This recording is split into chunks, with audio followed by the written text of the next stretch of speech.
உங்களோடு கூட பேசும்படியாக தேவ சமூகத்திலே நான் காத்திருந்த போது ஆண்டவர் இந்த வசனத்தின் அடிப்படையில் உங்களோடு கூட இடைபடும்படியாக என்னோடு கூட இடைபட்டார். ஏசாயா தீர்க்கதரிசியின் புஸ்தகம் 45வது அதிகாரம் 22வது வசனத்தை நாம் வாசிக்க போகிறோம். பூமியின் எல்லையெங்கும் உள்ளவர்களே, ஏசாயா 45:22, பூமியின் எல்லை எங்கும் உள்ளவர்களே, என்னை நோக்கி பாருங்கள், என்னை நோக்கி பாருங்கள், அப்பொழுது ரட்சிக்கப்படுவீர்கள், அப்பொழுது ரட்சிக்கப்படுவீர்கள். நானே தேவன், நானே தேவன், வேறு ஒருவரும் இல்லை, வேறு ஒருவரும் இல்லை. அருமையான தேவனுடைய பிள்ளைகளே, இந்த நாட்களிலே உலகத்தாரிடத்திலும் கிறிஸ்துவை அறிந்தவர்கள் என்று சொல்லுகிறவர் மத்தியிலும் காணப்படுகிற காரியம், அவர்கள் அதிகமாக தேட வேண்டியதெல்லாம் வேறு காரியங்கள் மேல் அமைக்கப்பட்டிருக்கிறதையும், கல்வி செல்வங்கள் மேல் அதிகமாக கவனம் ஈர்க்கப்பட்டதையும் உலகம் எங்கிலும் நீங்கள் பார்க்கிறீர்கள். அது எல்லா நாடுகளிலேயும் காணப்படுகிறதை நானும் கண்டிருக்கிறேன். ஆனால் வேதம் சொல்கிறது, நமக்கு விலையேற பெற்ற ஒன்றை ஆண்டவர் தர விரும்புகிறார் என்றால் அதற்கு பேர் ரட்சிப்பு. ஏனென்றால் என்றைக்கு மனிதன் பாவத்தில் விழுந்தானோ, என்றைக்கு ஆண்டவருடைய ஆலோசனை அல்லது கட்டளையை மீறி ஆண்டவருடைய காரியத்திற்கு விரோதமாக ஆண்டவரால் தடை செய்யப்பட்டிருந்த, ஆண்டவரால் அனுமதிக்கப்படாத காரியத்திலே ஏவாளும் அதற்கு பின்பு ஆதாமும் ஈடுபட்டு ஆண்டவர் அவர்களுக்காக உண்டாக்கி வைத்திருந்த ஏதேன் தோட்டத்திலிருந்து விரட்டப்பட்டார்களோ, அந்த நாளிலேயே ஆண்டவர் மனித குலத்துக்கு கொடுத்த ஒரு பெரிய வாக்கு தத்தம் என்று நான் சொல்லுவேன். அது என்ன? ஆண்டவர் அவர்களை வஞ்சித்து போட்ட, அவர்களை கெடுத்து போட்ட, அவர்களை தேவனிடத்திலிருந்து திசை திருப்பிய, அவர்களை தேவனுடைய வார்த்தையை கீழ்ப்படிய பண்ணாமல் போக பண்ணின சாத்தானைத்தான் ஆண்டவர் பார்த்து, இந்த ஸ்திரீயினுடைய வித்து உன் தலையை நசுக்குவா, அவளுடைய வித்தின் குதிங்காலை நீ நசுக்குவாய், ஆனால் அவரோ உன் தலையை நசுக்குவார் என்று சொல்லி ஆதியாகமம் 3வது அதிகாரம் 15வது அதிகாரத்தில் மனித குலத்திற்கு ஆண்டவர் தந்த ஒரு பெரிய ரட்சிப்பின் மார்க்கத்தின் ஆரம்பத்தை ஆதியிலேயே பாவத்தில் விழுந்த அன்றைக்கே, பாவத்தில் விழுந்த அச்சனமே ஆண்டவர் கொடுத்து இந்த ரட்சிப்பின் தேவையை பேச ஆரம்பிக்கிறார். இதை மனிதர்கள் சரியாக கேட்கவில்லை என்றுதான் நான் சொல்லுவேன். ஆனால் மனிதனுக்கு விரோதமாக எழும்பி நின்ற சாத்தான் கவனமாய் கேட்கிறான். தனக்கு விரோதமாக ஒரு தீர்க்க தரிசனம் வருகிறது. ஏனென்றால் தீர்க்க தரிசனங்களை ஆண்டவர் ஒருவர்தான் வரும் காரியத்தை சொல்ல முடியும் என்பதை சாத்தான் நன்கு அறிந்தபடியினாலே ஆண்டவர் இருதயத்திலே வைத்திருக்கிற திட்டத்தை வார்த்தையினாலே ஆண்டவர் வெளிப்படுத்துகிறார் என்பதை சாத்தான் கேட்டான். சாத்தானுக்கு நடந்தவைகள் தெரியும், நடப்பவைகள் தெரியும், நடக்க போகிறவளை குறித்து அவன் அனுபவிப்பானே வழிய, அனுமானிப்பானே வழிய, அவனுக்கு அதை குறித்து அறிவு இல்லை என்று சத்திய வேதம் நமக்கு அழகாக பல முறைகளிலே சுட்டி காட்டுகிறது. நேரமின்மையால் அவைகள் எல்லாம் வசனங்களாக காண்பிக்க கொடுக்கவில்லை. ஆனால் நீங்கள் இதை புரிந்து கொள்ள வேண்டும். சாத்தானுக்கு நடந்தவைகளும் தெரியும், நடப்பவைகளையும் தெரியும். ஆனால் வரும் காரியங்களை குறித்து தேவன் சொல்லாத பட்சத்தில் சாத்தானுக்கு அறிவே இருப்பது இல்லை என்பது நீங்களும் நானும் அறிந்து கொள்ள வேண்டிய ஒரு பெரிய உண்மை. ஆகையினால் தான் எங்கெல்லாம் தேவ ஜனங்கள் கூடி ஆண்டவரை ஆராதிக்கிறார்களோ அங்கெல்லாம் ஒரு தீர்க்க தரிசனம் வெளிப்படுமானால், அது வார்த்தையினாலோ பாடலினாலோ அல்லது பேசும் போதோ அல்லது ஜெபிக்கும் போதோ அல்லது சொப்பனத்தை மற்றவர்கள் சொல்லும் போதோ வெளிப்படுமானால், எல்லாரை காட்டிலும் அதிகம் சுதாரித்துக் கொள்கிறவன் சாத்தான். ஆகையினால் தான் அவன் அதை திட்டத்தை நிறைவேற்ற விடாதபடிக்கு தன்னால் இயன்ற அனைத்தையும் செய்து ஆண்டவருடைய காரியம் நடக்கக்கூடாதபடி மனிதர்களை தொட்டு, மனிதர்களை திசை திருப்பி, மனிதருடைய ஒத்தாசை அதற்கு கிடைக்காதபடி செய்து விடுவதுதான் சாத்தானுடைய பெரிய தந்திரமாக்கும். இதை புரிந்து கொண்டால் தான் ஆண்டவர் உங்களை என்னையும் குறித்து என்ன நோக்கம் வைத்திருக்கிறார் என்பதையும், உங்களையும் என்னையும் அந்த ரட்சிப்பின் திட்டத்தில் இணைத்துக் கொள்ள விரும்புகிறார் என்பதை நீங்கள் புரிந்து கொள்ள முடியும். ஆகையினால் தான் நீங்கள் நன்றாய் வேதத்தை அறிந்தவர்கள் இருக்கிறீர்கள், பல பிரசங்கங்களை கேட்கிறவர்கள் இருக்கிறீர்கள். இந்த நாட்களுக்கு பிரசங்களுக்கு குறையில்லை, போதா குறைக்கு யூடியூப்லையும் ஏராளமான பிரசங்கங்களை கேட்கிறீர்கள். ஆனாலும் கூட உங்களுக்கு இந்த காரியத்தை நான் சொல்வதற்கு கொஞ்சம் புரிந்து கொள்ளும்படியாக சொல்ல விரும்புகிறேன். ஆதாமும் ஏவாளும் அன்றைக்கு ஏதேன் தோட்டத்தில் இருக்கும்போது சுலபமாக சந்தித்து அவளை கீழே விழ தண்ணின அந்த சாத்தான் இந்த வார்த்தைகளை, அதாவது மறுபடியும் இந்த வசனத்தை வாசிக்கலாம். ஆதியாகமம் 3வது அதிகாரம் 15வது வசனம்.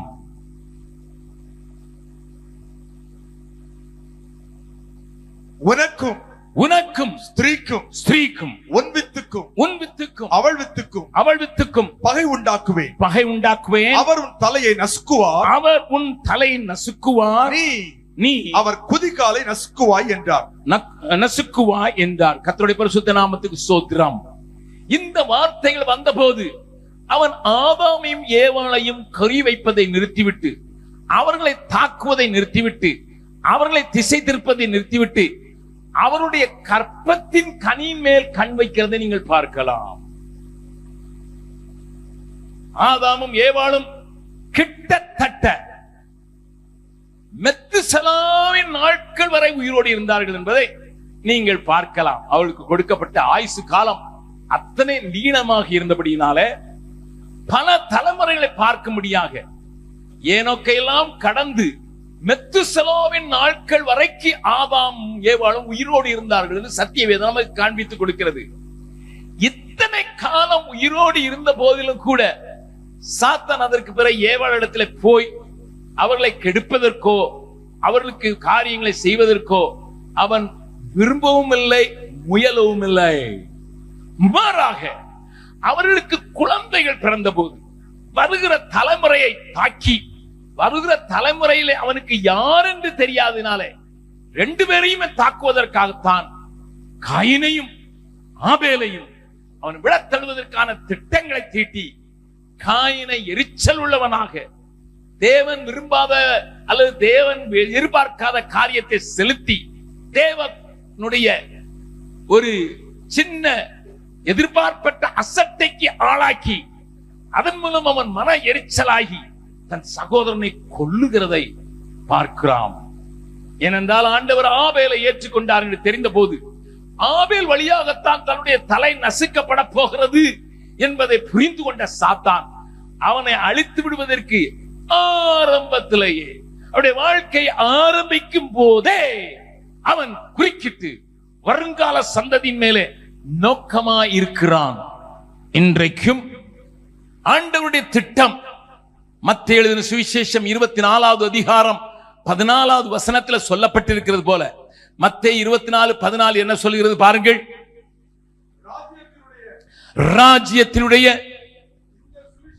இந்த சுவிசேஷம் பூமி எங்கும் உள்ள சகல ஜாதிகளுக்கும்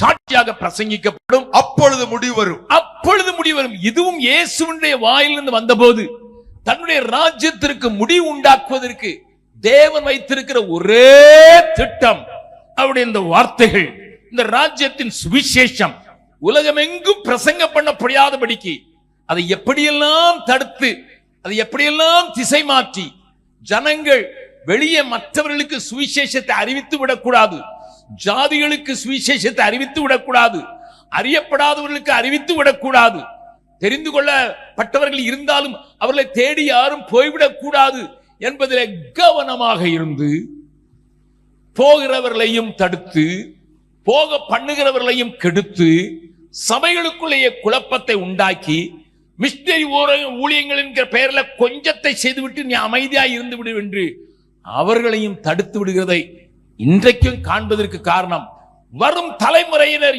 எழும்பி நின்று இந்த ராஜ்யத்தின் சுவிசேஷத்தை எல்லா ஊர்களிலேயும் கிராமங்களிலேயும் பட்டி தொட்டிகளிலேயும் அறிவித்து விடக்கூடாது என்பதில் தான் சாத்தான் இன்றைக்கு கவனமாக இருந்து ஜனங்களுடைய காணிக்கைகளையே இங்கேயே செலவழித்து விட வேண்டும், அந்த பகுதிகளை எட்டிவிடக் கூடாது என்பதில் மிகவும் கருசனையாக இருக்கிறதை இன்றைக்கும் சபையிலே செய்து வருகிறார்.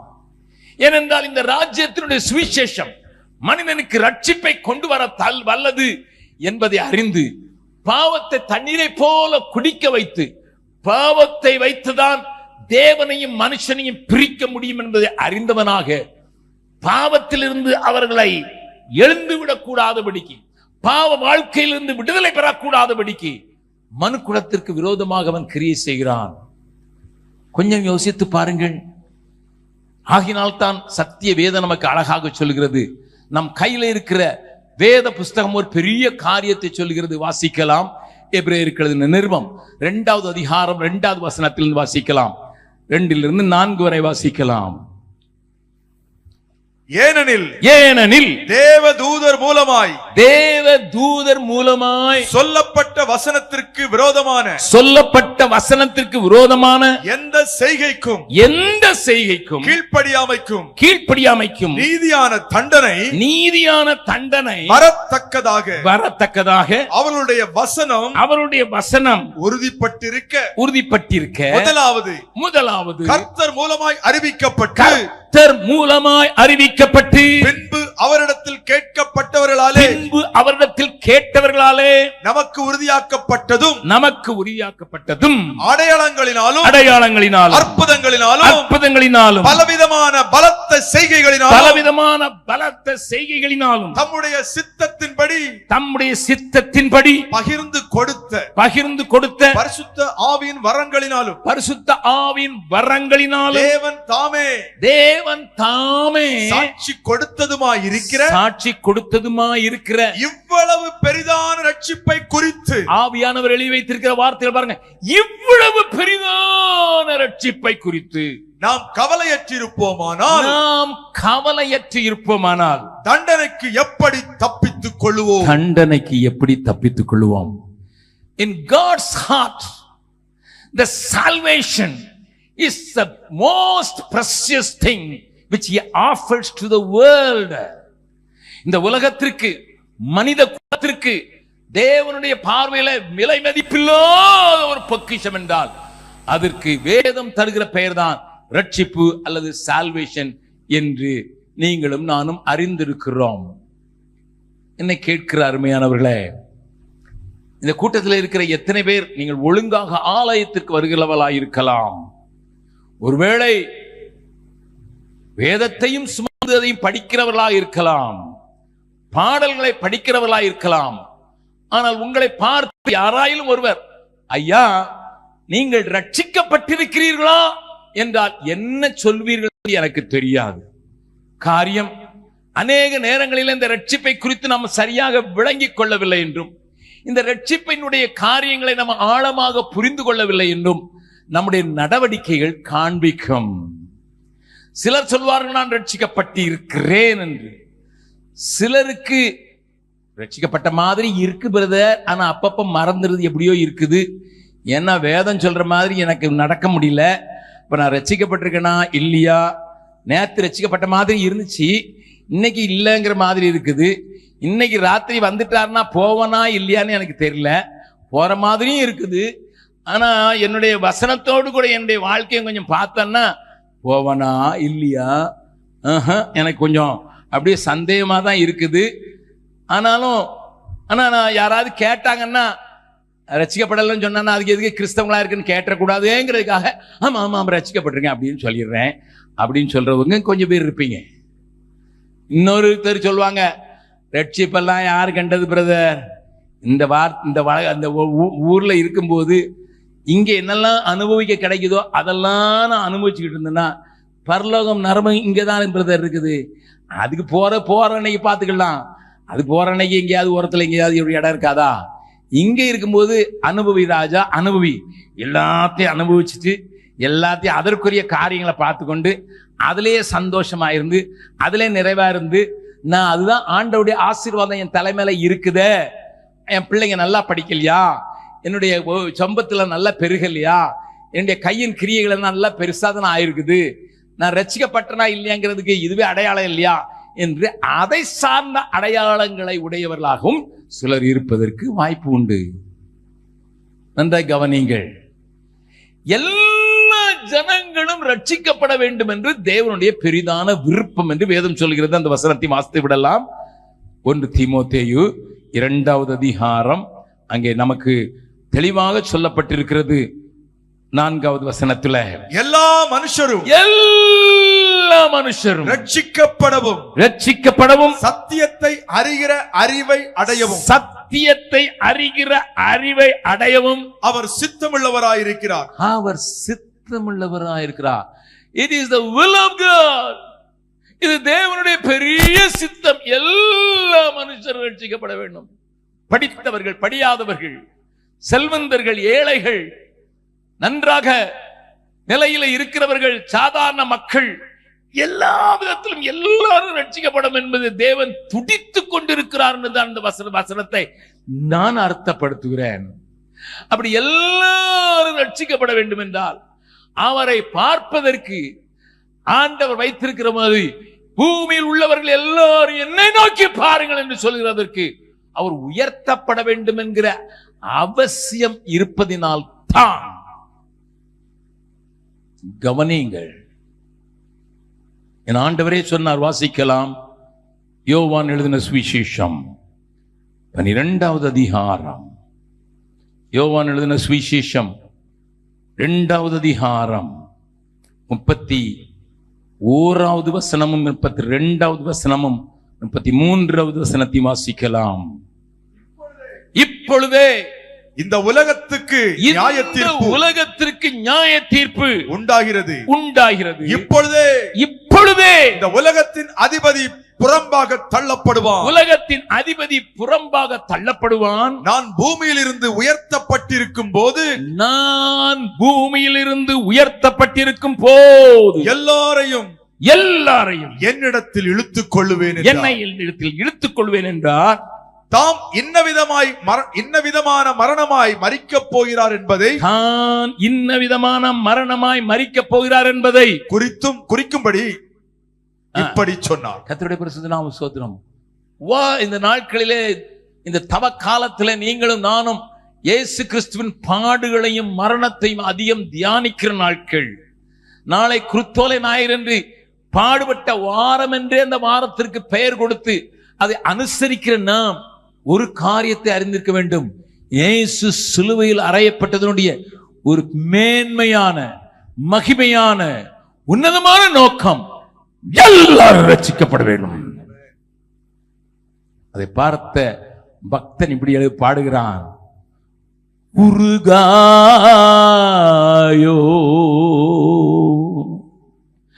நெஞ்சமே நீ, உருகாயோ நெஞ்சமே நீ, குருசீனில் அங்கோப்பா கரம் கால்கள் ஆணியேறி திருமேனி நையுதே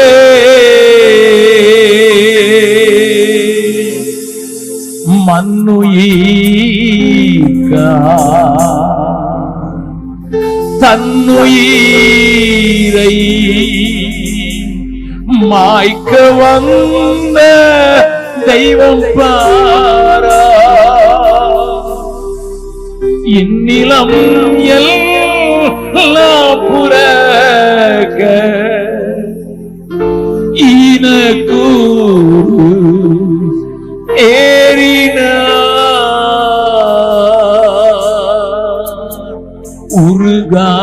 உருகாயோ நெஞ்சமே நீ, குருசீனில் அங்கோப்பா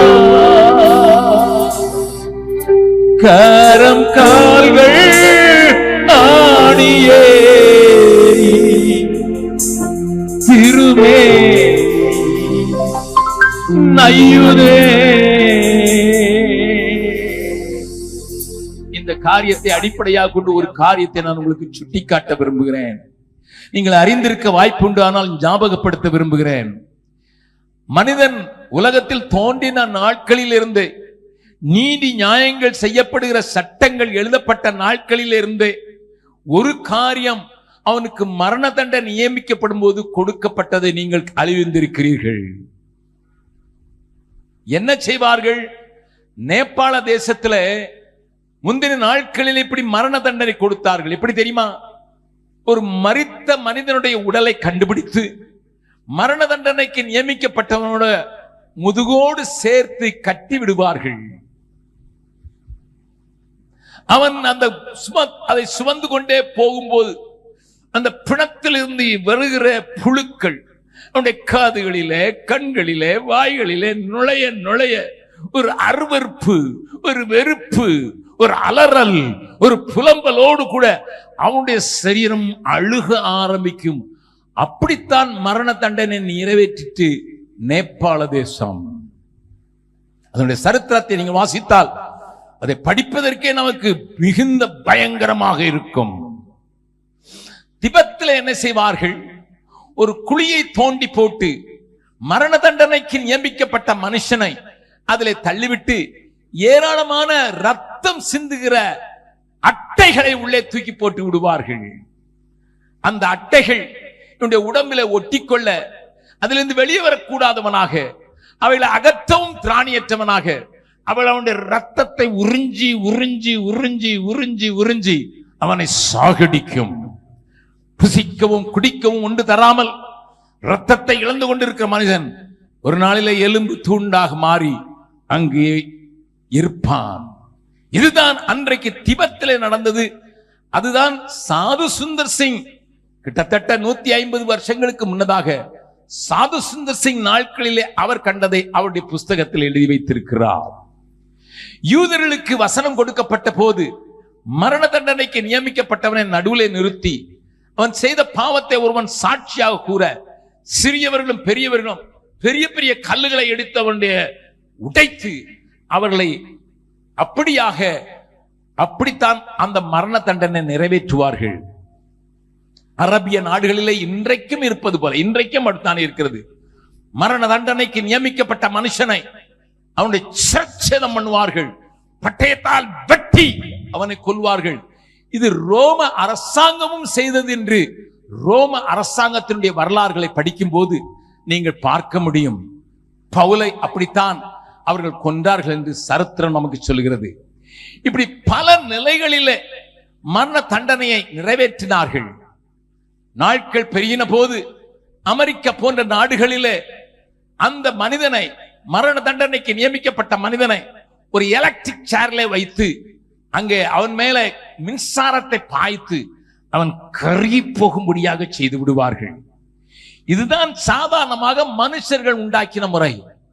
ஆனால் ஒரே ஒரு காலத்தில் ரோமர்கள் மாத்திரம், இயேசு கிறிஸ்துவின் காலத்தில் மாத்திரம்தான் இந்த சிலுவையில அறையப்பட வேண்டும் என்கிற ஒரு தண்டனை நிறைவேற்றினதற்கு காரணம்.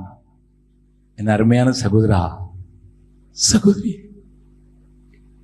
நம்மை மீட்கும்படியாக, நமக்கு ரட்சிப்பு தரும்படியாக அவர் உயர்த்தப்பட்டால் நீங்களும் நானும் எந்த தேசத்தானாயிருந்தாலும் எந்த மொழிக்காரனாயிருந்தாலும் அவர் நோக்கி பார்த்தாலே போதும் என்பதனை உணர்த்து வைப்பதற்காக இயேசு இந்த உலகத்திலே வந்த நாட்களிலே, மாம்சத்தில் வெளிப்பட்ட நாட்களிலே, ரோம அரசாங்கத்தின் கைகளினால சிலுவையில உயர்த்தப்பட்டு அவர் மரித்தார் என்பது நீங்களும் நானும் அறிந்திருக்கிறோம், அதை தியானித்திருக்கிறோம், அதை அனுபவித்திருக்கிறோம்.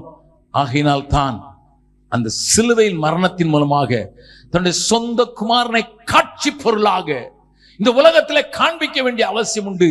அதற்கு காரணம், எங்க இருந்தாலும், பூமியின் எந்த பகுதியில் இருந்தாலும் அவரை நோக்கி பார்த்து ரட்சிக்கப்படுவார்கள் என்று சொல்லி நம்முடைய பாவத்தின் தண்டனைக்கு முற்றுப்புள்ளி வைத்தார் ஆண்டவர்.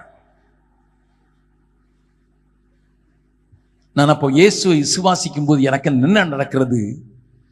இயேசுவை விசுவாசிக்கும் போது, ஆண்டவரே, நான் அடிக்கப்பட வேண்டிய இடத்துல நீர், நான் கொல்லப்பட வேண்டிய இடத்துல நீர் கொல்லப்பட்டதினாலே நான் செய்த அனைத்து பாவங்களையும் நிர்வாணத்துக்கும் பூமிக்குள்ள தூரமாய், கிழக்குக்கும் மேற்குள்ள தூரமாய் சமுத்திரத்திலே போட்டுவிட்டு என்னை மன்னிப்பு பெற்றவனாக மாற்றிவிட்டீர் என்று நான் அறிக்கை செய்கிறேன். அது ரட்சிப்பின் ஆரம்பம் மாத்திரமே. Is not a end. அது முடிவல்ல. நான் ரட்சிக்கப்படுகிறேன் என்பதற்கு அடையாளமாக என் எல்லா பாவங்களையும், பாவ மன்னிப்பின் நிச்சயத்தை பெற்றுக்கொள்வதற்கு நான் என்றைக்கு சிலுவையை நோக்கி பார்த்து, என்னிடத்திலே எனக்காக நீர், என்னுடைய மீறுதல்களுக்காக நீர், என் அக்கிரமங்களுக்காக நீர் காயப்பட்டீர் என்று இருதயத்தின் ஆழத்திலிருந்து என் பாவத்திற்காக மனம் திரும்பி, மனம் நொந்து, இனி அந்த பாவ வாழ்க்கைக்கு நான் என்னை விட்டுக் கொடுக்க மாட்டேன் என்று தீர்மானம் எடுக்கிற நாள் அது என்னுடைய ரட்சிப்பின் நாள் என்று சொல்லுகிறோம். பட் அது ரட்சிப்பின் ஆரம்பம் மாத்திரமே. அந்த ரட்சிப்பை நீங்களும் நானும் காத்துக் கொள்வதற்கு, அந்த ரட்சிப்பை என்னுடைய தக்க வைத்துக் கொள்வதற்கு தான் தேவ ஆவியானவனை பரிசுத்த ஆவியினாலே நிரப்ப வேண்டுகிறார். அந்த பரிசுத்த ஆவியானவர் என்னை வந்து என்னை பலப்படுத்தி பாவத்தை மேற்கொண்டு ஜெபத்திலே நான் ஆண்டவருக்கு என்னை சம்பூர்ணமா ஒப்பு கொடுத்தோம்ல, என்னுடைய அவயவங்களை அவருடைய அவயவங்களாக மாற்றும் போது வாசிக்கலாம். ரோமர்கள் நிருபம் 6வது அதிகாரம், ரோமர்கள் நிருபம் 6வது அதிகாரம் 18வது வசனத்திலிருந்து 20வது வசனம் வரை வாசிக்கலாம். பாவத்தினின்று நீங்கள் விடுதலையாக்கப்பட்டு நீதிக்கு அடிமைகளானீர்கள். உங்கள் மாம்ச பலவீனத்தின் நிமித்தம் மனுஷர் பேசுகிற பிரகாரமாய் பேசுகிறேன். அக்கிரமத்தை நடப்பிக்கும்படி முன்னே நீங்கள் உங்கள் அவயவங்களை அசுத்தத்திற்கும் அக்கிரமத்திற்கும் அடிமைகளாக ஒப்பு கொடுத்தது போல இப்பொழுது பரிசுத்தமானதை நடப்பிக்கும்படி உங்கள் அவயவங்களை நீதிக்கு அடிமைகளாக ஒப்புக்கொடுங்கள். நீதிக்கு அடிமைகளாக ஒப்புக்கொடுங்கள். பாவத்திற்கு நீங்கள் அடிமைகளாயிருந்த காலத்தில், பாவத்திற்கு நான் இனி அடிமையா இருக்க மாட்டேன் என்று என்றைக்கு தீர்மானித்தாயோ அந்த காலத்தில் நீதிக்கு நீங்கினவர்களாய் இருந்தீர்கள். ஆனால் இப்பொழுது அப்படி அல்ல. நீதிக்கு அடிமையாக, ஆண்டவருக்கு அடிமையாக, ஆண்டவருடைய சித்தத்தை நிறைவேற்றுவதற்காக, ஆண்டவருடைய மனதின் வாஞ்சையை நிறைவேற்றுவதற்காக நான் உயிரோடு இருக்கிறேன். அதற்குத்தான் நான் வாழ்கிறேன். என்னுடைய சாப்பாட்டுக்கும், என்னுடைய உடைக்கும், என்னுடைய உறைவிடத்திற்கும் நான் உழைத்து சம்பாதிக்கிறேன். ஆனால் என்னுடைய ஆத்மாவை இழந்து போகாதபடி நான் அதுல கவனமாயிருக்கிறேன் என்று அந்த பரிசுத்த வாழ்க்கைக்கு ஒப்பு கொடுத்து அந்த ஆவியானவரால் நடத்தப்படுகிற, ரோமர் 8:16 சொல்றது போல, ஆவியினால் இவர்கள் நடத்தப்படுகிறார்களோ அவர்கள் தேவனுடைய புத்திரராய் இருக்கிறார்கள் என்று அந்த ஒப்பு கொடுத்த வாழ்க்கை வாழ்வதற்கு நான் ரட்சிப்பை நிறைவேற்றி கொண்டே இருக்கிறேன். இது 2வது நிலை. நான் அங்கே நின்று விட போறதில்லை. நான் என்னதான் என்னை பரிசுத்தமாய் காத்து கொண்டாலும் இந்த உலகத்தினால் கரைபடுவதற்கான வாய்ப்புகள் என்னை சுற்றிலும் இருக்கிறது. நான் அசுத்த உதடுகள் உள்ளவன் மாத்திரமல்ல, நான் அசுத்த உதடு உள்ளவன்கள் மத்தியில் வாசம் பண்ணுகிறேன் என்று அன்றைக்கு ஏசாயா புலம்பினது போல நீங்களும் நானும் அசுத்தத்தை நடப்பித்த, ஆவலாய் நடப்பிக்கிற ஜனங்கள் மத்தியில நான் வைக்கப்பட்டிருக்கிறேன். இந்த பிரசன்னத்திலிருந்து நான் எடுத்துக்கொள்ளப்படுகிற நாள் வரும் வரை என்னுடைய ரட்சிப்பு நிறைவேறுவதில்லை. அது நிறைவேறுவதற்கு இயேசு வர வேண்டும். இயேசு வரும்போது அந்த பாவத்தின் பிரசன்னத்திலிருந்து மாற்றப்பட்டு பரிசுத்தரோடு கூட வாழ்வதற்கு என்னுடைய ரட்சிப்பு நிறைவேறுவதற்கு காத்திருக்கிறேன் என்பதுதான் எனக்கும் உங்களுக்கும் கொடுக்கப்பட்டிருக்க ஒரு பெரிய அசைன்மெண்ட். அதுக்குத்தான் என்ன செய்யணுமா, எல்லாரும் அந்த கிறிஸ்துவை நோக்கி பார்த்தால் தான் ரட்சிப்பு என்கிற உணர்வுள்ளவர்கள் அதை எப்படியாயிலும் எல்லாருக்கும் அறிவிக்க வேண்டும் என்று சொல்லி ஆண்டவர் சொல்ல, பூமியில் உள்ள எல்லாரும் என்னை நோக்கி பாருங்கள், நீங்கள் ரட்சிக்கப்படுவீர்கள் சொல்வதற்கு, மகனே மகளே நீ உன் பங்கை செலுத்து என்றுதான் ஒவ்வொருவரும் ஆண்டவரிடத்தில் கெஞ்சி மன்றாடி கேட்கிறார். நான் போலியோ ஹோம் ஆரம்பித்ததை குறித்து நான் உங்களுக்கு சொன்னேன். அந்த போலியோ ஆரம்பித்த போது நான் அந்த நண்பர் சொன்னாரே 80 பிள்ளைகளுக்கு தாங்குகிற அநாதை பிள்ளைகளை அவர் முதலிலே மறுத்து விட்டார். ஆனால் 2 ஆண்டுகள் கழித்து திடீரென்று எனக்கு ஒரு ஃபேக்ஸ் வந்து அனுப்பினார். அந்த ஃபேக்ஸில் எழுதப்பட்டிருந்தது, ஒரு சகோதரி கேன்சரிலே மரித்து கொண்டிருக்கிறாள். அவளுக்கு ஒரு சின்ன வீடு தான் இருக்கிறது. கேன்சர் வியாதிக்கு மற்றவைகளெல்லாம் விட்டுவிட்டாள். சின்ன வியாதி இருக்கிறது. டாக்டர்கள் நாட்களை குறித்து விட்டார்கள். ஆகையினாலே என்னுடைய அலுவலகத்திற்கு ஒரு கடிதம் எழுதியிருக்கிறாள். இந்த நான் வாழ்கிற இந்த வீட்டை நான் இறந்த உடனே நீங்கள் எடுத்து யாருக்காயிலும் கொடுத்து இந்த உலகத்திலே திசை தெரியக்கூடாதபடி இருக்கிற மக்கள் மத்தியில் உதவி செய்வதற்கு கொடுங்கள் என்று சொல்லி அவர்கள் எழுதின அந்த காரியத்தை விற்றுத்தான் நாங்கள் முதலாவது போலியோ ஹோமை ஆரம்பிக்கும் போது இங்க உள்ள சகோதரர்களும் சகோதரிகளும் இணைந்து நாங்களை ஆண்டவருக்கு டெடிகேட் பண்ணினோம். எதற்கு சொல்கிறேன் தெரியுமா? மரண நேரத்திலையும் அவர்களுக்கு ஒரு பெரிய ஆசை இருந்தது. என்ன ஆசை இருந்தது? என் ஜீவனானாலும் என்னுடைய சாவிலையும் நான் ஆண்டவரை மகிமைப்படுத்த வேண்டும், இந்த ரட்சிப்பு நிறைவேறுவதற்கு இந்த காரியத்தை செய்ய வேண்டும், எப்படியாயிலும் இதன் மூலம் ஒரு சிலர் ஆண்டவரை அறிந்து கொள்ள வேண்டுமே என்கிற ஒரு பெரிய தாக்கம் தான் ஒரு 600 பிள்ளைகளை இன்றைக்கு வாழ வைத்து உயர்த்தி மகிழ்ந்து அவர்கள் மூலம் மற்றவர்கள் ஆண்டவரை அறிவதற்கு ஏதுவாக மாறி இருக்கிறது. அருமையானவர்களே, நான் இப்பொழுது உங்களை பார்த்து ஒரு கேள்வி கேட்கட்டும். ரட்சிக்கப்பட்டேன் என்று சொல்றதுக்கு நல்லது, ரட்சிக்க காத்துக் கொள்வதற்கு பரிசுத்தத்துக்கு ஏதுவாக நடப்பதற்கு இந்த வேத வசனத்திற்கு நீங்க எத்தனை முக்கியத்துவம் கொடுக்கிறீர்கள் என்பது மிகவும் முக்கியம். அந்த ஆவியில நடத்தப்படுகிறீர்கள் என்பது மிகவும் முக்கியம். அதற்காகத்தான் வசனங்கள், அதற்காகத்தான் நற்செய்தி கூட்டங்கள், அதற்காகத்தான் உங்களை ஊக்குவிக்கும்படியாக, உங்களை உயர்த்தும்படியாக இந்த காரியங்களை தேவன் செய்வது மாத்திரமல்ல, அவருடைய வருகையை குயிக்கன் பண்ணுவதற்கு நீங்களும் நானும் தான் பொறுப்பாளிகள். இதோ சீக்கிரமாய் வருக என்று சொல்லி போய்விட்டார். ஆனால் அதுக்கு முன்னதாக முடிக்க வேண்டிய ஒரு வேலையை உங்களுக்கும் எனக்கும் தந்திருக்கிற அந்த ராஜ்யத்தின் சுவிசேஷம் உலகமெங்கும் இருக்க சகல ஜாதிகளுக்கும் சுவிசேஷமாய் பிரசங்கிக்கப்பட வேண்டும். அப்பொழுதுதான் முடிவரும் சொல்லியிருக்கிறதுனால தான் ஐயா அம்மா மற்றவங்களுக்கு சுவிசேஷம் சொல்றதுக்கு எப்படி ஆயிலும் ஏதாவது ஒரு விதத்துல நீங்கள் கை நீட்டி விடுங்கள் என்று சொல்கிறதுக்குத்தான் அநேக நேரங்களிலே நாங்கள் முயற்சி செய்கிறோம். நீங்களும் புரிந்து கொண்டிருப்பீர்கள் என்று விசுவாசிக்கிறேன். நன்றாய் கவனியுங்கள். அப்பொழுது நான் ரட்சிக்கப்படுவதற்கு வேற வழியே இல்லை. வானத்தின் கீழே பூமியின் மேல வேற நாமமும் கொடுக்கப்படவில்லை. அவரை நோக்கி பார்க்கிறது மாத்திரம்தான். Just believe. அவரை நோக்கி பார்க்கிறது மாத்திரம்தான் எனக்கு ஒரு வேலை, அது ரட்சிப்பு. அப்போ அவரை நோக்கி பார்த்து நான் ரட்சிக்கப்பட முடியும். நம்பர் 1. ஆனால் அங்கோடு கிறிஸ்தவ வாழ்க்கை நின்று விடவில்லை. இன்னும் சில காரியங்களை காண்பித்துக் கொடுக்க விரும்புகிறேன். ஆண்டவர் உன்னை ரட்சித்து விட்டு நிறுத்த விரும்பவில்லை. என்ன செய்கிறார்? வாசிக்கலாம். சங்கீதங்களின் புஸ்தகம் 34வது சங்கீதம். அவரை நோக்கி பார்க்கும்போது இன்னொரு காரியத்தை நடப்பிக்க விரும்புகிறார். அதனால் தான் நோக்கி பார் என்கிற காரியத்தை நான் உங்களுக்கு அழுத்தமாக சொல்கிறேன். வாசிக்கலாம். 5வது வசனத்தை வாசி. அவர்கள் அவரை நோக்கி பார்த்து பிரகாசம் அடைந்தார்கள். அவர்கள் முகங்கள் வெட்கப்படவில்லை. கர்த்தருடைய பரிசுத்த நாமத்துக்கு ஸ்தோத்திரம். முதலாவது நான் என்னை ரட்சித்துக் கொள்வதற்கு, வரும் பெரிய பாவத்தின் பயங்கரத்திலிருந்து விடுதலையாக்குவதற்கு நான் அவரை நோக்கி பார்க்க வேண்டும் என்று வேதம் எனக்கு சொல்கிறது. ஏனென்றால் நாம் இதில் அதிக கவனம் செலுத்தாமல் இருக்க காரணம், பாவத்தின் பயங்கரத்தையும் பாவத்தின் வேதனையையும் பாவம் செய்கிற காரியங்களையும் நாம் அதிகமாக அறியாமல் இருப்பதே. சில வசனங்களை அதை வாசித்து விட்டு இந்த பிரகாசமான வாழ்க்கைக்கு தேவையை நான் உங்களுக்கு சொல்ல விரும்புகிறேன். வாசிக்கலாம். எரேமியாவின் புஸ்தகம் 5வது அதிகாரம். எரேமியா தீர்க்கதரிசியின் புஸ்தகம் 5வது அதிகாரத்திலே ஆண்டவர் ஒரு காரியத்தை, இந்த பாவம் செய்கிற பொல்லாத காரியங்கள் என்ன செய்கிறது என்பதை அங்கே சொல்லுகிறார். வாசிக்கலாம்.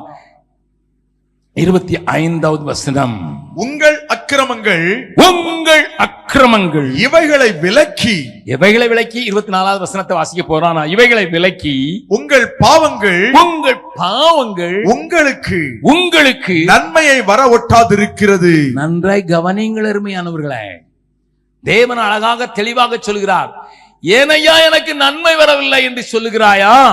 ஆண்டவர் இங்கே காரணத்தை காண்பித்துக் கொடுக்கிறார். என்ன காரணம்? உங்கள் அக்கிரமங்கள் எவைகளை 24வது வசனத்தை வாசிக்கலாம். அந்தந்த பருவத்திலே எங்களுக்கு மழையையும் முன்மாரியையும்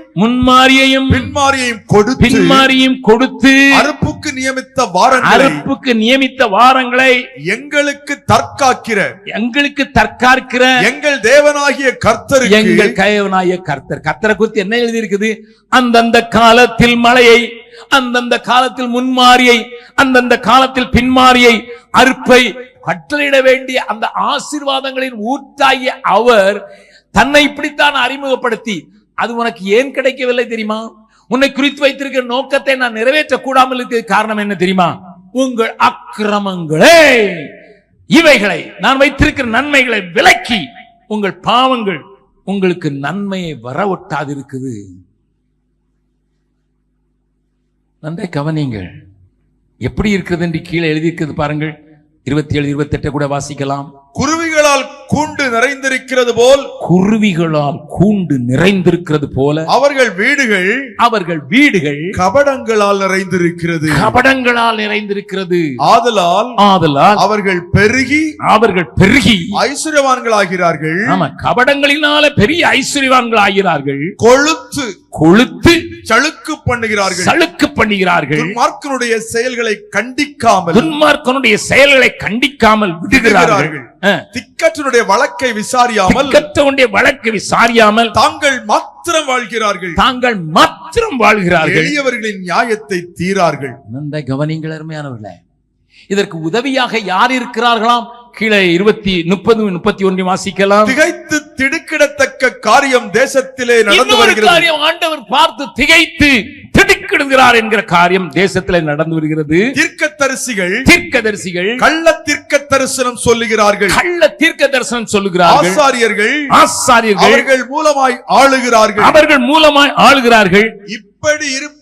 இப்படி இருப்பது என் ஜனத்திற்கு பிரியமாயிருக்கிறது. என் ஜனத்துக்கு பிரியமாயிரு. ஆண்டவருடைய வேதனையின் குரல் எங்க சொல்கிறார்? நான் அவங்களுக்கு நிறைய நன்மை வச்சிருக்கிறேன். அவங்களுக்கு செய்ய வேண்டிய நன்மை அவங்களை விடாம இருக்கிறதுக்கு காரணம் அவருடைய பாவங்கள். இதை ஏசாயா சொல்லும் போது என்ன சொல்கிறான் பாருங்கள். ஏசாயா 59வது அதிகாரம் 1வது 2வது வசனத்தை வாசிக்கலாம். இதோ ரட்சிக்க கூடாதபடிக்கு, அதாவது இந்த பிரசன்ட் வேர்ல்ட்ல இருக்கிற என்னுடைய துயரங்கள், என்னுடைய நொறுக்குதல்கள், என்னுடைய நெருக்கங்கள், என்னுடைய பாடுகளிலிருந்து நான் விடுதலையாக்க கூடாதபடிக்கு கர்த்தருடைய கை குறுகி போகவும் இல்லை, கேட்க கூடாதபடிக்கு அவருடைய செவி மந்தமாகவும் இல்லை. உங்கள் அக்கிரமங்களே, மறுபடியும் ஆண்டவன் சொல்றார், உங்கள் அக்கிரமங்களே உங்களுக்கும் உங்கள் தேவனுக்கும் நடுவாக பிரிவினை உண்டாக்குகிறது. உங்கள் பாவங்களே அவர் உங்களுக்கு செவி கொடாதபடிக்கு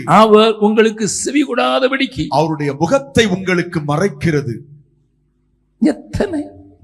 எத்தனை காரியங்களை ஆண்டவர் குறிப்பிடுகிறார். 2 வசனத்தை மறுபடியும் வாசிக்க போகிறேன். 12, 13 வாசிக்கலாம். எங்கள் மீறுதல்கள் உமக்கு முன்பாக மிகுதியாயிருக்கிறது. எங்கள் பாவங்கள் எங்களுக்கு விரோதமாக சாட்சி சொல்லுகிறது. நாங்கள் ஆண்டவரை அறிந்தோம் என்று சொன்னோம். எங்கள் பாவங்கள் போக்க அவர் அடிக்கப்பட்டதை நாங்கள் நோக்கி பார்த்து விசுவாசிகளானோம். ஆனால் மறுபடியும் அது தலைத்து எழும்புகிறது. அது எங்களுக்கு விரோதமாக சாட்சி சொல்கிறது. எங்கள் மீறுதல்கள் எங்களோடே இருக்கிறது. எங்கள் அக்கிரமங்களை அறிந்திருக்கிறோம். கர்த்தருக்கு விரோதமாக துரோகம் பண்ணி பொய் பேசி எங்கள் தேவனை விட்டு பின்வாங்கினோம். கொடுமையாகவும் கலகமாகவும் பேசினோம். கள்ள வார்த்தைகளை கற்பந்தரித்து இருதயத்தில் இருந்து பிறக்க பண்ணினோம். என்ன கேட்கிறார் மேனவர்களே? இது உங்களுடைய வாழ்க்கையில ஒருவேளை நடைமுறையில இருக்கிறதோ? தேவனால் ரட்சிக்க கூடாதபடி அவருடைய கைகள் முடக்கப்படவில்லையே, அவருடைய காதுகள் மந்தமாகவும் இல்லையே, அவர்களுடைய செவி அப்படியாக கேட்கக்கூடாதபடி மாறவில்லையே. Then why? ஆகையினால் தான் இந்த நாளில மறுபடியும் ஆண்டவர் நம்மை உயிர்ப்பிக்கும்படியாக நான் இந்த இடத்திலிருந்து விழுந்தேன் என்பதற்கு மறுபடியும் வந்து நின்று ஆண்டவர் நம்மை பார்த்து சொல்கிறார், என்னை நோக்கி மறுபடியும் பா. Look at me again. என்னை மறுபடியும் கொஞ்சம் தியானித்து பா. நோக்கி பார் என்றால் தியானமாய் அவரை பார்ப்பது, சும்மா பார்க்கிறது இல்லை, தியானத்தோடு கூட ஆழ்ந்த மீனிங்கோடு கூட அவரை பார்ப்பது. என்னை பார் மறுபடியும். மகனே, come on. இந்த உலகம் உன்னை நோக்கி பார்க்க சொன்னால் என்ன கிடைக்கும் என்று நோக்கி பார்ப்பாய். தேவன் நோக்கி பார்க்க சொன்னால் அவர் உன்னுடைய வாழ்க்கையை பிரகாசமாக்கும்படியாக நோக்கி பார்க்க விரும்புகிறார். யாரோ ஒருவருக்கு தீர்க்க தரிசனமாகவே நான் சொல்லுகிறேன், ஆண்டவனோடு கூட நேரடியாக பேசுகிறார். உனக்கு தெரியும் ஏன் உன்னுடைய ஜெபங்கள் மிகுதியாய் பண்ணியும் கேட்கவில்லை. உனக்கு தெரியும் உன் வாயின் வார்த்தைகள், கள்ள வார்த்தைகள், கொடுமையான வார்த்தைகள், கலகத்தை உருவாக்குகிற வார்த்தைகள் தேவன் உனக்கு நன்மை வரக்கூடாதபடி தடுத்து நிற்கிறதிலிருந்து இன்றைக்கு மறுபடியும் ஒரு சின்ன அழைப்பு. அன்றைக்கு என்றோ நடந்ததல்ல, இன்றைக்கும் உன்னை பார்த்து அழைக்கிற. பாவம் உன்னை தொடருமே, சாபம் கொல்லுமே, உன் இன்ப லாபம் எல்லாமே சாபம் ஆகும் காலமே. பாவம் உன்னை தொடருமே, சாபம் கொல்லுமே, உன் இன்ப லாபம் எல்லாமே சாபம் ஆகும் காலமே. வாலிப நாளில் உன் தேவனை தேடி ஓடிவா, பாவி உன்னை அழைக்கிறார் இயேசுராஜனே. வாலிப நாளில் உன் தேவனை தேடி ஓடிவா, பாவி உன்னை அழைக்கிறார் இயேசுராஜனே. உன் இன்பமெல்லாம் சாபமாக கொடுத்து விடாதே. உன்னுடைய இன்பமெல்லாம் சாபமாகிட வேண்டாம். மறுபடியும் நோக்கி பார்ப்பதற்கு இந்த நாளிலே தேவன் நோக்கி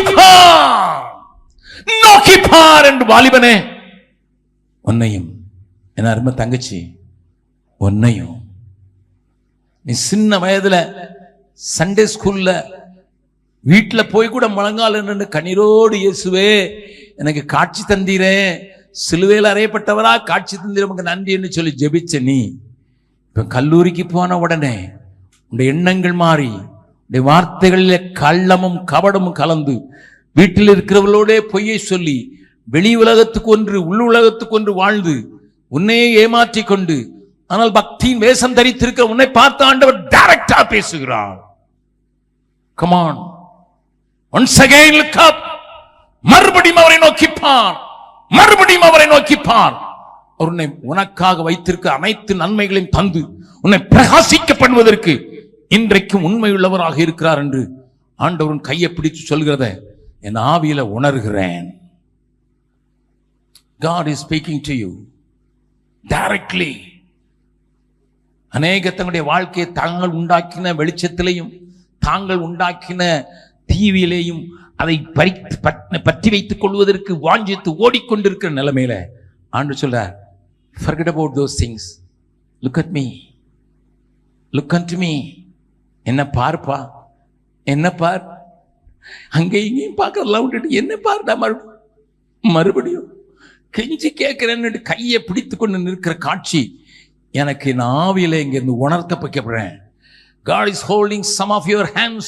உங்களுடைய கரங்களை பிடித்து கொண்டு என்ன மறுபடியும் பார், மறுபடியும் நான் உன்னை பிரகாசிப்பதற்கு, நான் மறுபடியும் உயர்த்துவதற்கு நல்லவராக இருக்கிறேன் என்று சொல்கிற சத்தம் செவிகளிலே கேட்பதாக.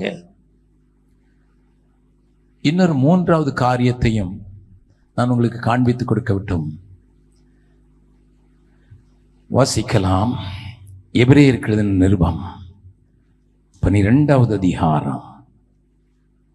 எபிரேயருக்கு எழுதின நிருபம் 12வது அதிகாரம் 1வது வசனத்தை வாசிக்கலாம். ஆகையால் மேகம் போன்ற இத்தனை திரளான சாட்சிகள் நம்மை சூழ்ந்து கொண்டிருக்க பாரமான யாவற்றையும் நம்மை சுற்றி நெருங்கி நிற்கிற பாவத்தையும் தள்ளிவிட்டு விசுவாசத்தை துவக்குகிறவரும் முடிக்கிறவருமாயிருக்கிற இயேசுவை நோக்கி நமக்கு நியமித்திருக்கிற ஓட்டத்தில் பொறுமையோட ஓட கடவோம். ஆண்டவர் நமக்கென்று ஒரு ஓட்டத்தை நியமித்திருக்கிறார். கண்டு கொண்டாயா? உனக்கென்று ஒரு ஓட்ட பாதையை வைத்திருக்கிறார். அது மற்றவர்களுக்குரியது அல்லவே அல்ல. அவர்களுடைய போட்ட பாதையில ஓடுவதற்கு உன்னை அனுமதிக்க மாட்டார். நீ அவர்களைப் போல காப்பி அடித்து வாழ்ந்து விட முடியாது. அவர்களைப் போல நீ நடித்து விட முடியாது. அவர்களோட நடந்து விட முடியாது. உனக்கென்று ஒரு ஓட்ட பாதை நியமித்திருக்கிறார். அதை என்றைக்காவது பார்த்திருக்கிறாயா? ஆண்டவரே, நீர் எனக்கு இந்த பாதை வைத்திருக்கிறீர், இதில் ஓடுவதற்குத்தான் நான் அழைக்கப்பட்டிருக்கிறேன், இதில் நான் உம்மை நோக்கி பார்த்தால் தான் நேராக ஓட முடியும். மற்றவர்களை நோக்கி பார்ப்பதினால் அல்ல. மற்றவர்களை நோக்கி பார்த்து நீ ஏமாந்தது போதும். மற்றவருடைய வார்த்தைகளுக்கு செவி கொடுத்து, அவருடைய காரியங்களுக்கு, அவருடைய ஆலோசனைக்கு செவி கொடுத்து நடந்தது போதும். நான் உனக்கென்று வைத்திருக்கிற பாதையில மாத்திரம் ஓடுவதற்கு என்னை நோக்கிப்பா. இந்த மாலை வேளையில 3வது ஒரு கூட்டம். என் பலவீனங்களின் நிமித்தம் நான் அதிகம் உங்களோடு கூட பேசக்கூடாதவனாக இருந்தாலும் கூட என் இருதயத்தின் ஆழத்தில் வெறும் பெரிய கெஞ்சுதலோடு உங்களை கேட்க விரும்புகிறேன். இன்றைய வரைக்கும் நான் ரட்சிப்புக்கு இப்படிப்பட்ட காரியத்தை புரிந்து கொள்ளவில்லை ஐயா. இன்றைக்கு தான் அவர் பட்ட பாடுகள் என்னுடைய வேதனைக்கா என்பதை பார்த்து உருகுகிறேன் என்று சொல்லி ஒப்பு கொடுத்திருக்கலாம். அல்லது அன்றைக்கு ஒப்பு கொடுத்து இன்றைக்கு அந்த வழியை விட்டு விலகுவதற்கு என்னுடைய காரியங்களை எனக்கு தடையாக நின்று விட்டது என்று சொல்லி அதை புரிந்து கொண்டு அதற்கு ஒப்பு கொடுத்து பிரகாசிக்கப்படலாம். அல்லது இப்பொழுது வாசிக்கிறது போல அவர்களை பார்த்து, இவர்களை பார்த்து, அவருடைய ஆலோசனை கேட்டு, இவருடைய ஆலோசனை கேட்டு நான் வழி தப்பி தெரிந்து விட்டேன், என்னுடைய பாதையிலே மறுபடியும் கொண்டு நிறுத்துவதற்கு ஆண்டவரே, இந்த மாலை கூட்டத்தில் நான் உம்மை நோக்கி பார்ப்பதற்கு, உம்மை நோக்கி பார்ப்பதற்கு எனக்கு கிருபை செய்யும்படியாக உடைய முகத்தின் வெளிச்சத்தை என் மேல் பிரகாசிக்கப்படும் என்று சொல்கிற ஒரு சின்ன ஜெபத்தை இருதயத்தின் ஆழத்தை நீங்கள் செய்வார்கள் என்றால் உடைய கரத்தை பிடிச்சு உங்களை நீங்க நடக்க வேண்டிய வழியை உனக்கு காண்பித்து உண்மையில கண்ணை வைத்து உனக்கு ஆலோசனை சொல்கிற கர்த்தர் இந்த கூட்டத்தில் பக்கத்தில் நின்று உன் இருதயத்தின் ஆழத்தில் ஒரு சின்ன மெல்லிய சத்தத்தோடு பேசிக்கொண்டே இருக்கிறான். நான் சொல்றது மட்டும் இருக்கு, நான் உனக்கு வச்சிருக்கிறது மாத்திரம் பாரு மகனே, நான் வச்சிருக்கிறது மாத்திரம் பாரு, நான் உன்னை நடத்துகிற பாதை அதிசயமா இருக்கும், நீ அதிசயங்களை அதனால காண்பா என்று சொல்கிற ஒரு கர்த்தர் உங்க பக்கத்தில் நிற்கிற சிலர் எங்களுடைய இருதயத்தில் கேட்கிற சத்தம் எனக்கு கேட்கிறது. God is here to guide you. இல்லையா இல்லையா அப்படின்னு சொன்னீங்கன்னா ஒரு நாள் வருகிறது, ஒரு நாள் வருகிறது. அந்த நாட்களில் என்ன நடக்குமாம் வசிக்கலாம். வெளிப்படுத்தின விசேஷம் 1வது அதிகாரம். அந்த வசனங்களை மாத்திரம் விவரிக்காதபடி காட்டி கொடுத்து விட்டு போகிறது தான் என்னால் முடிகிறது. தயவு செய்து மன்னித்துக் கொள்ளுங்கள். வாசிக்கலாம். 1வது அதிகாரத்தின் 7வது வசனம். இதோ மேகங்களுடனே வருகிறார். இதோ உன்னை வழி நடத்துவதற்கு காத்து கொண்டிருந்த ஆண்டவர், உன்னை பிரகாசிப்பதற்கு காத்து கொண்டிருந்த ஆண்டவர், உன்னை நற்சிப்பை நிறைவேற்ற வேண்டும் என்று துடியாய் துடுக்கிறவர் இதோ மேகங்களுடனே வருகிறார். கண்கள் யாவும் அவரை காணும், கண்கள் யாவும் அவரை காணும், அவரை குத்தினவர்களும் அவரை காண்பார்கள். இங்கதான் கொஞ்சம் நடுக்கத்தை கொடுக்கக்கூடிய ஒரு வார்த்தை ஆண்டவர் உபயோகப்படுத்துகிறார். நீ அவரையே மறுபடியும் மறுபடியும் குத்தி அவருடைய கிருபையின் ஆவியை அசுத்தம் என்று சொல்லி அவருடைய ரத்தத்தை காலின் கீழே போட்டு மிதித்துக் கொண்டிருந்தால் உன்னுடைய நிலைமையை ஆண்டவர் எங்கே சொல்லி வைத்திருக்கார். முன்னதாக என்னவா, பூமியின் கோத்திரத்தார் எல்லாரும் அவரை பார்த்து புலம்புவார்கள். பூமியின் கோத்திரத்தால் எல்லாரும் இன்றைக்கு ஒருவேளை எதிர்த்து கொண்டிருக்கலாம். இந்த சுவிசேஷத்திற்கு, இந்த சுவிசேஷத்தை சொல்லுவர்களை அடித்துக் கொண்டிருக்கலாம். இந்த சுவிசேஷத்தை பரப்புகிறவர்களுக்கு இப்பொழுது ஒரு கெடிதான காலம் வட இந்தியாவில் அதெல்லாம் சொல்லுவதற்கு நேரம் இல்லை, பப்ளிக் மீட்டிங்கா இருக்கிறதுனால. அஸ்ஸாமில் பிப்ரவரி மாதம் 26ஆம் தேதி, போன மாதம் 26ஆம் தேதி அஸ்ஸாம் அசம்பிளியிலே ஒரு பில் பாஸ் பண்ணி இருக்கிறார்கள். அங்கே இருக்கிற அரசாங்கம் இப்பொழுது குடியரசுத் தலைவருடைய கையெழுப்புக்காக அங்கே காத்து கொண்டிருக்கிறது. என்ன தெரியுமா? யாராயிலும் ஒருவர் வியாதிப்பட்டால் நீங்கள் அவர்களுக்கு ஜெபித்தீர்கள் என்றால் 10 வருடம் தண்டனையும் 10,000 ரூபாய் உங்களுக்கு அபராதமும் விதிக்கப்படும். ஐயா, இந்த தேசத்தில் பொல்லாத நாட்கள் நடக்கிறது என்பதை மறந்து விடாதீர்கள். இந்த தேசம் எங்கேயோ அடித்துக் கொண்டு போகப்படுகிறது. சுகமில்லா என்று ஆஸ்பத்திரியிலே போய் யாரோ ஒருவர் வியாதியா இருக்கிறதை பார்த்து பரிதாபப்பட்டு 2 வசனத்தை சொல்லி நீங்கள் கை வைத்து ஜெபித்தாலே நீங்கள் 10 ஆண்டுகள் சிறைக்கு போக வேண்டும் என்கிற ஒரு பொல்லாத சட்டத்தை நிறைவேற்ற துடித்துக் கொண்டிருக்கிறது அஸ்ஸாம் அரசாங்கம். அந்த சட்டத்திற்கு என்ன நேரிட போயிருந்து மற்ற வட மாநிலங்கள் அனைத்தும் காத்து கொண்டிருக்கின்றன. இந்த நாட்கள் வரும்போது நாம் என்ன நிலையில் இருப்போம் என்று எனக்கு தெரியாது. அந்த நேரத்தில் உயர்த்தப்பட்ட கிறிஸ்துவை உயர்த்தி காண்பிக்கவும் கூடாத நாட்கள் வருகிறது.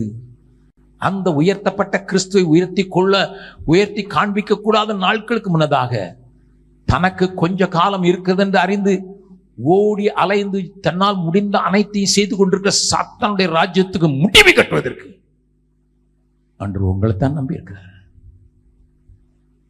உங்களைத்தான் நம்பியிருக்கிறாரு. இந்த ராஜ்யத்தின் சுவிசேஷம் வேகமாக பரம்புவதற்கு நீங்களும் நானும் என்ன செய்ய போகிறோம் என்கிற ஒரு பெரிய ஆதங்கம் ஆண்டவருடைய இருதயத்திலிருந்து கேட்பீர்கள் என்றால், நீங்கள் நோக்கி பார்க்கிற அந்த நாளிலே ஒருவேளை அலது புலம்பு முன்னதாக இன்றைக்கே ஆண்டவரே உம்மை நோக்கி பார்க்கிறேன். உலகம் வெறுத்தாலும் சரி, யார் என் பக்கத்தில் இல்லாவிட்டாலும் சரி, நான் நம்மை நோக்கி பார்க்க விரும்புகிறேன். என் ரட்சிப்புக்காக நம்மை நோக்கி பார்க்க விரும்புகிறேன். எனக்கு வருகிற நன்மைகள் எனக்கு கிடைக்க வேண்டும் என்றால் ஒரே ஒரு வழி, என்னுடைய வாழ்க்கையை பிரகாசமாக்கிற உம்முடைய பிரகாசத்திற்காக நோக்கி பார்க்கிறேன்.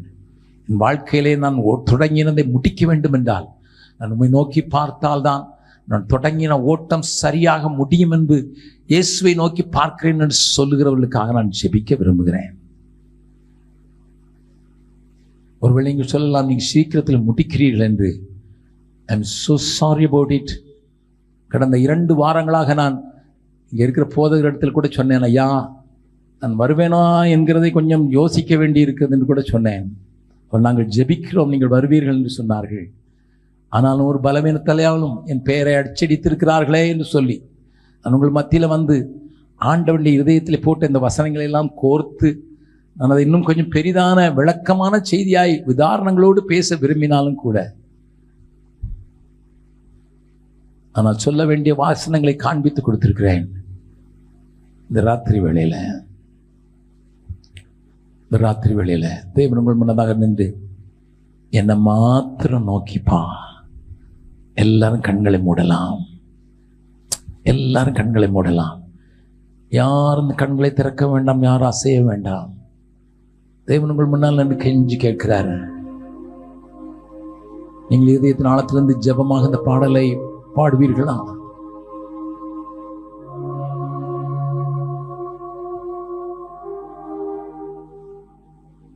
உம்மை நோக்கி கூப்பிடு என்றீ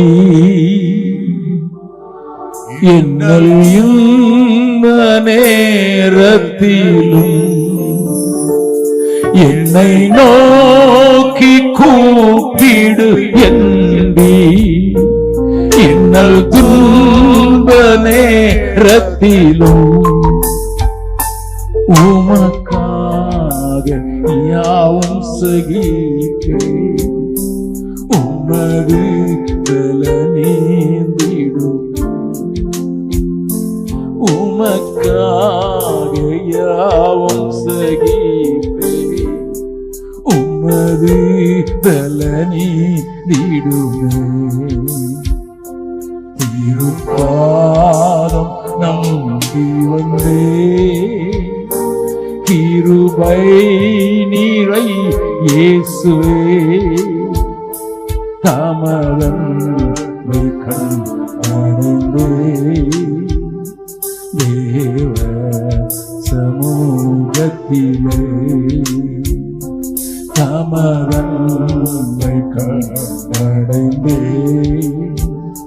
தேவ சமூகத்திலே. உன்னிலே ரட்சிப்பை ஆரம்பித்தவர் அதை முற்று முடிய நற்கிரியை ஆரம்பித்தவர் முற்று முடிய அந்த நாள் பரியந்த நடத்திப்பது உம்ம நலந்து எல்லா சூழ்நிலையிலையும் உன்னை சுற்றி எது நடந்தாலும் உனக்கு முன்னால எது இருந்தாலும் என் மகளே என் மகனே உம்ம மாத்திரம் தான் நோக்கி பார்க்கிறேன் என்று சொல்லி உலகம் வெறுக்கையில் நீரோ அணைக்கிறீ உலகம் வெறுக்கையில் நீரோ அணைக்கிறீ உமது அணைப்பிலே அந்த வெறுப்பை மறக்கின்றே உமது அணைப்பிலே அந்த வெறுப்பை மறக்கின்றே என்னை நோக்கி பார்க்கின்றே உம்மை நினைத்து துதிக்கின்றே உம்மை நோக்கி பார்க்கின்றே உம்மை நினைத்து துதிக்கின்றே ஏசையா சோத்திரா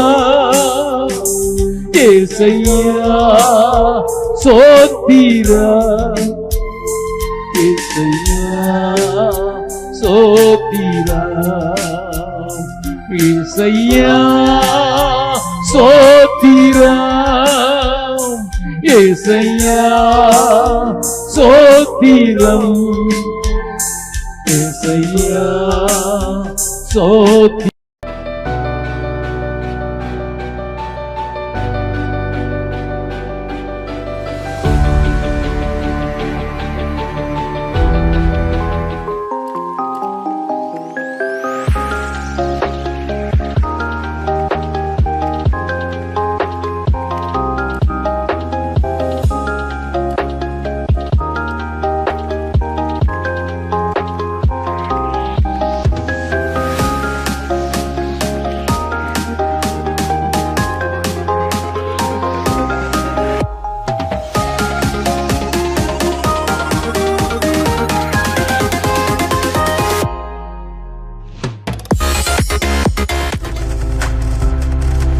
நீங்கள் பார்த்துக் கொண்டிருப்பது உங்கள் ஜாய் டிவி. உங்கள் துக்கம் சந்தோஷமாய் மாறும்.